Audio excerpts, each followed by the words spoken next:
ঘাটালের মনসুকা বন্য কবলিত এলাকায় ত্রাণ বিতরণ করল প্রাক্তন আইপিএস ভারতী ঘোষ। এলাকার কয়েকশো সাধারণ মানুষের হাতে ত্রাণ তুলে দেন ভারতী ঘোষ। এই দিন তিনি ফের ঘাটাল মাস্টার প্ল্যান নিয়ে সাংসদ দেবকে তীব্র কটাক্ষ করেন। এছাড়াও তিনি জানান, ঘাটাল মাস্টার প্ল্যান নিয়ে প্রধানমন্ত্রীকে এর আগেও জানিয়েছেন, আবারও চিঠি করে জানাবেন। দিচ্ছি, দেখতে পাচ্ছ তো নদীর এপারটায় কেউ আসেনি, এদের কথা কেউ চিন্তা করেনি। আমি এলাম, একটু দিচ্ছি, একটু এই আর কি, আর কিছু না। চিনি তার কারণ সংসদের দেখা যায়নি, আর টিকি দেখা যায়নি।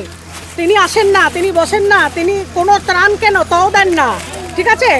সুতরাং এইরকম একজন লোককে এনারা নির্বাচন করেছেন ভুল করে। এখন করা যাবে কি?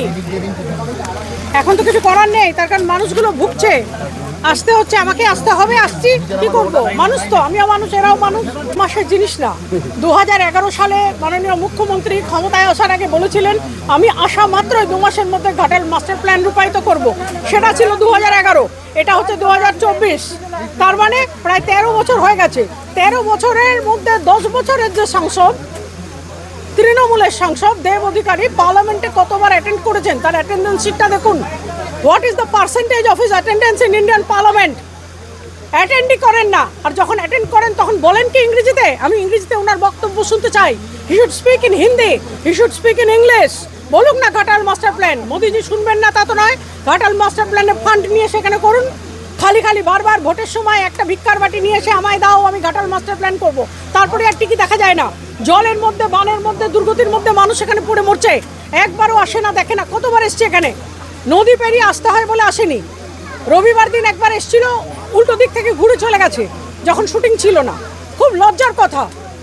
বাংলার মানুষ ভুল করে একজন অভিনেতাকে ভোট দিয়ে দিয়েছে, যে অভিনেতাকে দেখতে গেলে টিকিট কেটে সিনেমায় দেখতে হয়। 4 মাস হবে কেন? উনি কি রিপ ভ্যান উইঙ্কেলের মতো ঘুমোচ্ছিলেন নাকি? 4 মাস ধরে ঘাটালে বন্যা হচ্ছে, বছর বছর ধরে বন্যা হচ্ছে। মমতা বন্দ্যোপাধ্যায় মুখ্যমন্ত্রী হওয়ার আগে থেকে বন্যা হচ্ছে। ফিজিওথেরাপি চিকিৎসার সেরা ঠিকানা অভিজিৎ ফিজিওথেরাপি সেন্টার। উন্নত মানের যন্ত্রপাতির সাহায্যে এখানে ফিজিওথেরাপি করানো হয়। ঠিকানা চাঁদপাড়া স্টেশন রোড, বালিকা বিদ্যালয়ের উল্টো দিকে। বাড়িতে গিয়ে ফিজিওথেরাপি করানোর সুব্যবস্থাও আছে।